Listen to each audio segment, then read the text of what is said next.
সালে তৃণমূলে এসে তৃণমূলের সৈনিক হয়েছিস, আর 2012 সালে আমি কংগ্রেসের বিধায়ক পদটা ত্যাগ করে এই তৃণমূলে যোগদান করে আমার ভাগ্যে কি জুটেছে রে? তোর সাথে উপদেশ শিখবো? চ্যালেঞ্জ আমিও অ্যাকসেপ্ট করলাম। আমি রেজিনগর দাঁড়াবো, আর কাঁদিতেও দাঁড়াবো, নাহলে আর এক হুমায়ুন কবিরকেও কাঁদিতে নিয়ে এসে দাঁড় করাবো তোর বিরুদ্ধে। দেখবো তুই কত ধানে কত চাল হয়, তোকেও দেখাবো। অপূর্ব সরকার, তোর চ্যালেঞ্জ আমি অ্যাকসেপ্ট আমিও করলাম। আর শুধু তাই নয়, এক ধাপ এগিয়ে প্রয়োজনে পদত্যাগের হুঁশিয়ারি দিয়েছেন হুমায়ুন কবির।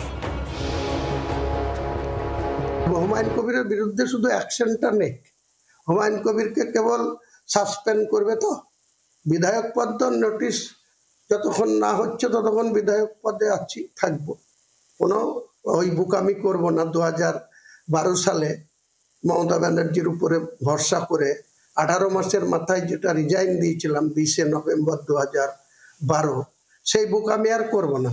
সাসপেন্ড করলে ওয়েলকাম জানাবো।